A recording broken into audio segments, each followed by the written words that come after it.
Okay, today's Daily Cyber, what I'm going to be talking about is what I've been studying, what I'm learning from Checkpoint Sales, and just a few other things that I'm working on that I'd love to hear your insight about. So let's hack at it.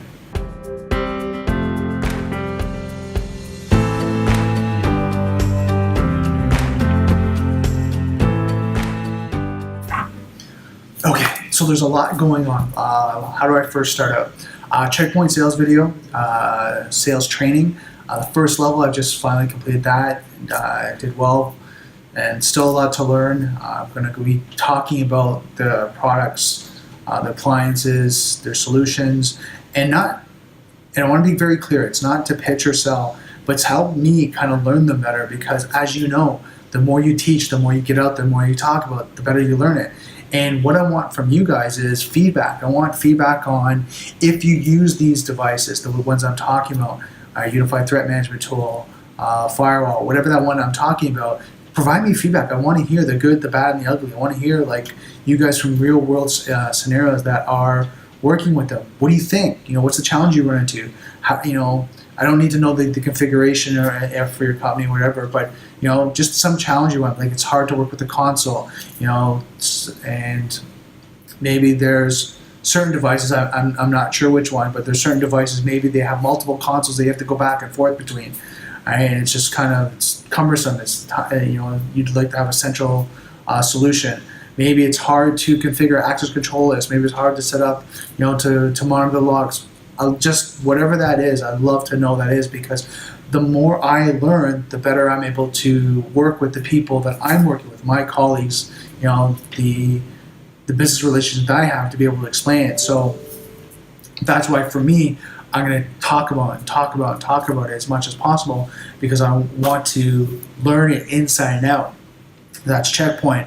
I know I'm just currently this week doing RSA, and then we got Fortinet, and there's just a list of sales training that I'm going through that is amazing, and I'm so excited about. So just wanted to kind of give you an understanding kind of where I'm going with this video.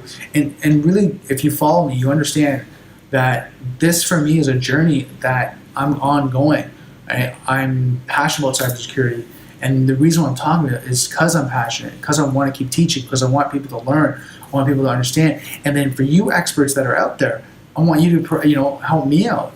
It's this give and take. I'm going to try to teach you as much as I know, and maybe there's something you don't know, or as I'm talking about, there's probably areas that you know way better than I do that you're going to provide value and let me know about. Like, oh my God, hey Brandon, I've been doing this for 10 years. Here's some things that you need to know just so to be better informed. So really excited about that.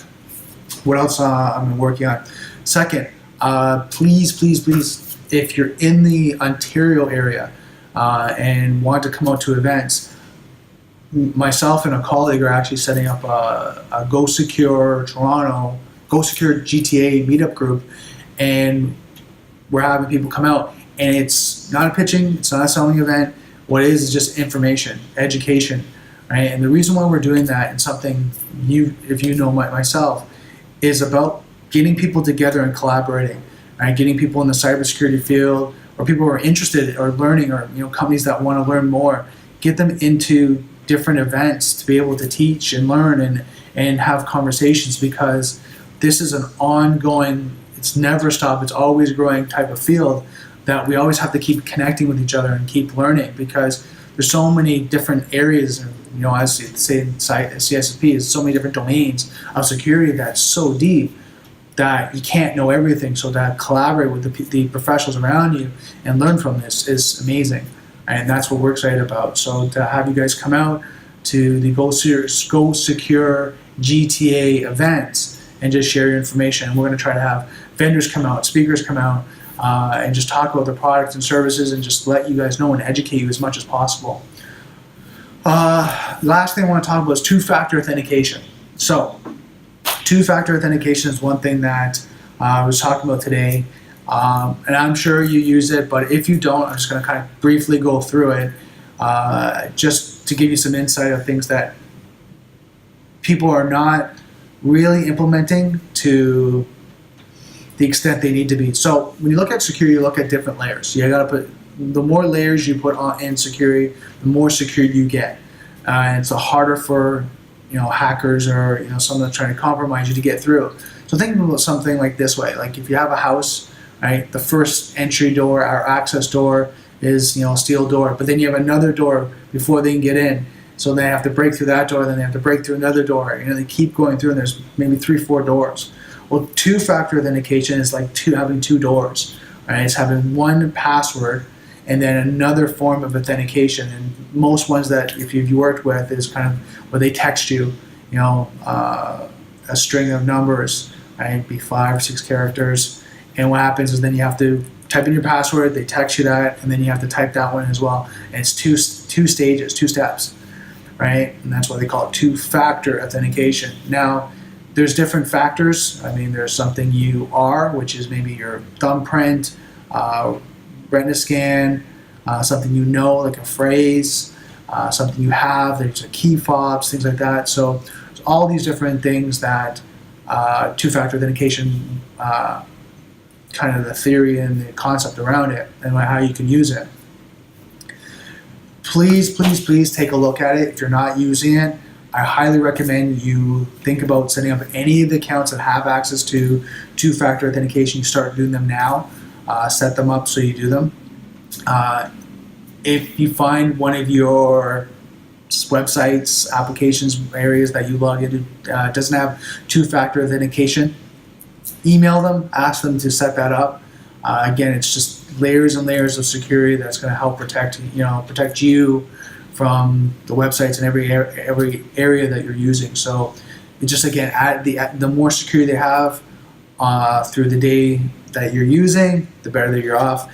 And I'm just trying to think through my head. I know some concerns that have been brought up that, it takes so much time. I have to remember, my password, and then I have to do another password, and it's just not efficient.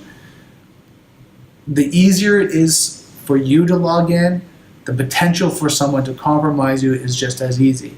So you want to make it as hard, as complicated as possible, in your comfort zone to be able to log in. So that's why having a really secure password, I'd recommend more than 15 characters at this stage, uppercase, lowercase, special characters, and make sure it's a very complex password. If you can go up to 20, that's even better, and then have two-factor authentication on top of that. All right, so I recommend it just to help you secure yourself. So that's it for today's video. I know I talked about a lot of things in this video, but I'm really excited about everything that's going on, and just keep educating, keep having the conversation about cybersecurity and where it's going and how we can work together. So don't forget, just put over here, software is hackable, being connected is vulnerable. I'll see you next video.